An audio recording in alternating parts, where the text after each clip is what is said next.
finally stopped raining, but it's cold, and as you can see, very gloomy. It's very, very cloudy. And I'm here checking out something on my Chayote. Something I noticed the other day, and I just want to make sure that I was right. And sure enough, take a look at those two. You see, take a look at this one. It's very, very noticeable. Oops. Sorry. Look at that. That is Merliton fruit. And here I am saying we are very late in the season.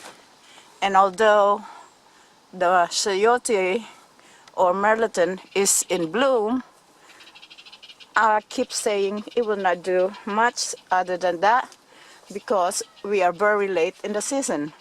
But here they are with blooms attached to pollinated Merliton fruits. And as you can see, there's quite a few of them there.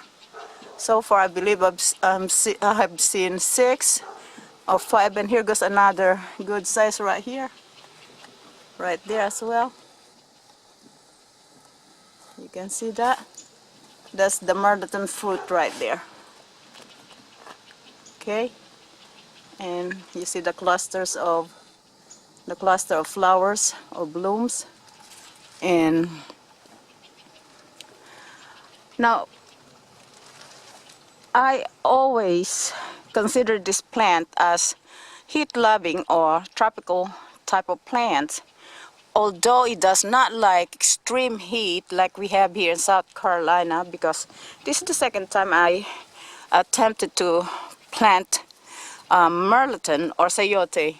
The first one I noticed was starting to develop some buds, and maybe even I thought I noticed a fruit, very tiny one. And comes July and August was the extreme heat. It started dying out, and completely by August just died back.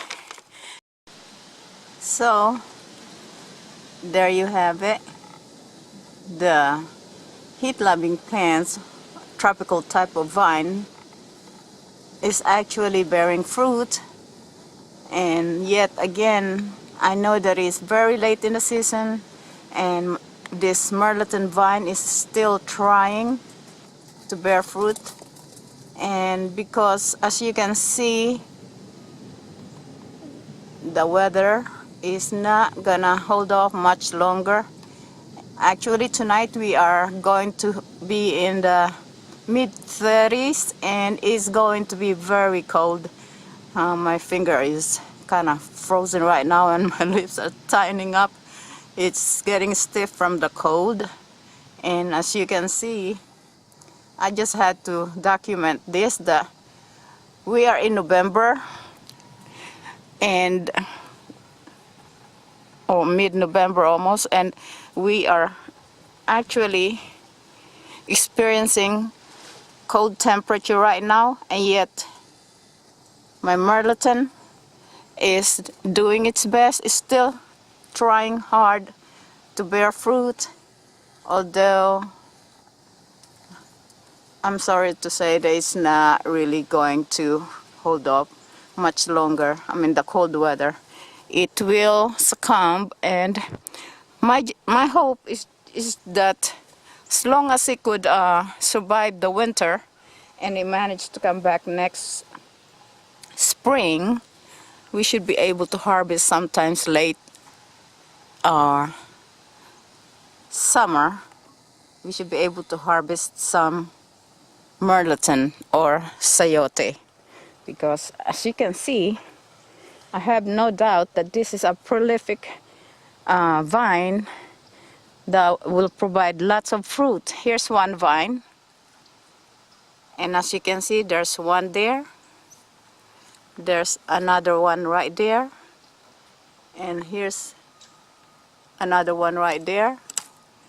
So it would seem that this will be a very productive Chayote or Merliton vine once Ibi makes it next summer. This is my biggest pineapple. Okay, so that's 36 inches with probably about another foot long. And that one, you can see, at least 10 inches more. So if it's 36, let's just go ahead and add 10 inches more. So that will be like 46 inches, more or less 46 inches tall from the base of the pineapple. And as you can see, it's also very, oops, it's upside down, but 36 inches, and add about another foot on that side there, and maybe about 5 to 6 inches here. So that's my biggest pineapple right there. Okay, and here's a smaller one. Look at this one here with that multiple growth in there, at least 2 of them in there. So that one got, yeah, I think that's supposed to have 3 in there, and this one by itself. And this one here, as you can see, that's about 36 inches tall, as you can see, almost. And also about more or less 36 inches wide as well. So that's the second biggest one right there. Okay, there in that corner. So that's my biggest pineapple right there. Okay, I guess it's a good thing that we did not get to plant this outside. We'll give it another winter inside the greenhouse, and hopefully next year we'll be able to put this directly on the ground. But so far my pineapple are thriving again after the deep freeze we had, which affected it. I mean, the center of this pineapple was rotting, and I thought for sure I lost them, but they came back, and as you can see, they're looking nice and healthy.